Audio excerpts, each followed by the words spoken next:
ರಾಜ್ಯ ಮಟ್ಟದ ನಮ್ಮ ಎಲ್ಲ ಮಾಧ್ಯಮಗಳಿಗೆ ನಾನು ತಿಳಿಸಿದ್ದೇನೆ. ಇದನ್ನು ನಾವು ಯಾರೂ ಒಪ್ಪುವಂಥದ್ದಲ್ಲ, ಇದನ್ನು ನಾವು ಖಂಡಿಸ್ತೇವೆ. ಇದು ನಡವಳಿಕೆ ಒಳ್ಳೆಯದಲ್ಲ. ಸಾರ್ವಜನಿಕ ಜೀವನದಲ್ಲಿ ಇವತ್ತು ನಾವು ಅಧಿಕಾರಿಗಳಿಗೆ ಆಯಿತು ನಮಗೆ ಬೇಜಾರಾಗುತ್ತೆ, ಸಿಟ್ಟು ಬರ್ತದೆ ಸಂದರ್ಭದಲ್ಲಿ. ಆದರೆ ನಾವು ಮಾತಾಡೋಂಥ ಭಾಷೆ, ನಾವು ಬಳಸ್ತಕ್ಕಂಥ ಪದಗಳ ಮೇಲೆ ನಮಗೆ ನಿಯಂತ್ರಣ ಇಲ್ದಿರ ನಾವು ಮಾತಾಡೋಂಥದ್ದು ಒಳ್ಳೆಯದಲ್ಲ. ಯಾಕಂದರೆ ಕಾನೂನು ರೀತಿಯ ಕ್ರಮ ತೆಗೆದುಕೊಂಡಂಥವ್ರ ಮೇಲೆ ನಾವು ದಬ್ಬಾಳಿಕೆ ಮಾಡುವಂಥದ್ದು ಸೂಕ್ತ. ಇದು ಒಳ್ಳೆಯ ನಡವಳಿಕೆ ಅಲ್ಲ. ಇದನ್ನು ನಾನು ಅವತ್ತೇ ಖಂಡಿಸಿದ್ದೇನೆ. ಕಾನೂನು ರೀತಿಯ ಕ್ರಮ ಮಾಡ್ತೀವಿ ಅಂತೇಳಿ ಏನು ಅವರು ದೂರು ಕೊಟ್ಟಿದ್ದಾರೆ, ಆ ದೂರಿನಂತೆ FIR ರಿಜಿಸ್ಟರ್ ಆಗಿದೆ ಮತ್ತು ಅದರಲ್ಲಿ ಏನು ಪ್ರಾವಿಷನ್ಸ್ ಇದೆ ಆ ಪ್ರಾವಿಷನ್ಸ್ ಅಡಿಯಲ್ಲಿ ಅವ್ರನ್ನ ಬಂಧ ಮಾಡಬೇಕು ಅಂತಕ್ಕಂಥ ಪ್ರಯತ್ನ ಮಾಡ್ತಾಯಿದ್ದಾರೆ. ಅವರು ಲಭ್ಯ ಇಲ್ಲ ಅಂತೇಳಿ ಮಾಹಿತಿ ಕೊಟ್ಟಿದ್ದಾರೆ. ಆದರೆ ನಮ್ಮ ಪೊಲೀಸ್ ಇಲಾಖೆಯವರು ಅವರ ಜವಾಬ್ದಾರಿಯನ್ನು ಯಾವುದೇ ಒತ್ತಡಕ್ಕೆ ಮಣಿದರೆ ಅವರ ಕೆಲಸವನ್ನು ಮಾಡ್ತಾಯಿದ್ದಾರೆ. ನಾವು ಕೂಡ ಪಕ್ಷದಲ್ಲಿ ಈಗಾಗಲೇ ಅಧ್ಯಕ್ಷರು ಕೂಡ ನನಗೆ ಮಾತಾಡಿದ್ರು.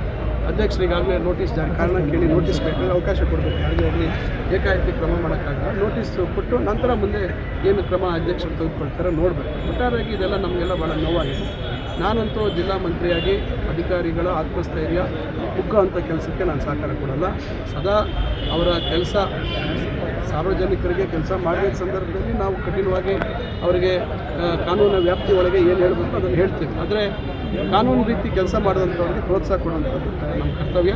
ಯಾಕಂದರೆ ನಾಳೆ ಬೆಳಗ್ಗೆ ನಾವು ಕಾನೂನು ಬರೀ ಬರೀ ದಾಖಲೆಗಳಲ್ಲಿ ಇರ್ತಾ ಬಿಟ್ಟರೆ ಅನುಷ್ಠಾನ ಮಾಡೋದಕ್ಕೆ ಸಾಧ್ಯ ಆಗಲ್ಲ. ಅದರಿಂದ ಇದನ್ನು ನಾನಂತೂ ಖಂಡಿತ ವೈಯಕ್ತಿಕವಾಗಿ ನನ್ನ 22 ವರ್ಷ ರಾಜಕೀಯ ಜೀವನದಲ್ಲಿ ನಾನು ನೋಡ್ಕೊಂಡಿದ್ದೇನೆ.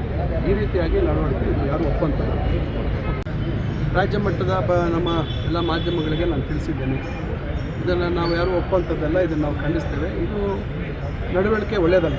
ಸಾರ್ವಜನಿಕ ಜೀವನದಲ್ಲಿ ಇವತ್ತು ನಾವು ಅಧಿಕಾರಿಗಳಿಗೆ ಆಯಿತು ನಮಗೆ ಬೇಜಾರಾಗುತ್ತೆ, ಸಿಟ್ಟು ಬರ್ತದೆ ಸಂದರ್ಭದಲ್ಲಿ. ಆದರೆ ನಾವು ಮಾತಾಡೋಂಥ ಭಾಷೆ, ನಾವು ಬಳಸ್ತಕ್ಕಂಥ ಪದಗಳ ಮೇಲೆ ನಮಗೆ ನಿಯಂತ್ರಣ ಇಲ್ದಿರ ನಾವು ಮಾತಾಡೋಂಥದ್ದು ಒಳ್ಳೆಯದಲ್ಲ. ಯಾಕಂದರೆ ಕಾನೂನು ರೀತಿಯ ಕ್ರಮ ತೆಗೆದುಕೊಂಡಂಥವ್ರ ಮೇಲೆ ನಾವು ದಬ್ಬಾಳಿಕೆ ಮಾಡುವಂಥದ್ದು ಸೂಕ್ತ. ಇದು ಒಳ್ಳೆಯ ನಡವಳಿಕೆ ಅಲ್ಲ.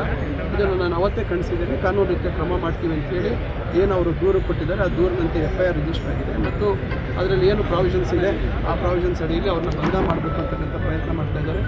ಅವರು ಲಭ್ಯ ಇಲ್ಲ ಅಂತೇಳಿ ಮಾಹಿತಿ ಕೊಟ್ಟಿದ್ದಾರೆ. ಆದರೆ ನಮ್ಮ ಪೊಲೀಸ್ ಇಲಾಖೆಯವರು ಅವರ ಜವಾಬ್ದಾರಿಯನ್ನು ಯಾವುದೇ ಒತ್ತಡಕ್ಕೆ ಮಣಿದರೆ ಅವರ ಕೆಲಸವನ್ನು ಮಾಡ್ತಾಯಿದ್ದಾರೆ. ನಾವು ಕೂಡ ಪಕ್ಷದಲ್ಲಿ ಈಗಾಗಲೇ ಅಧ್ಯಕ್ಷರು ಕೂಡ ನನಗೆ ಮಾತಾಡಿದ್ರು. ಅಧ್ಯಕ್ಷರು ಈಗಾಗಲೇ ನೋಟಿಸ್ ಜಾರಿ ಕಾರಣ ಕೇಳಿ ನೋಟಿಸ್ ಬೇಕಾದರೆ ಅವಕಾಶ ಕೊಡಬೇಕು. ಯಾರಿಗೆ ಆಗಲಿ ಏಕಾಏಕಿ ಕ್ರಮ ಮಾಡೋಕ್ಕಾಗಲ್ಲ. ನೋಟಿಸ್ ಕೊಟ್ಟು ನಂತರ ಮುಂದೆ ಏನು ಕ್ರಮ ಅಧ್ಯಕ್ಷರು ತೆಗೆದುಕೊಳ್ತಾರೆ ನೋಡಬೇಕು. ಒಟ್ಟಾರೆಯಾಗಿ ಇದೆಲ್ಲ ನಮಗೆಲ್ಲ ಭಾಳ ನೋವಾಗಿದೆ.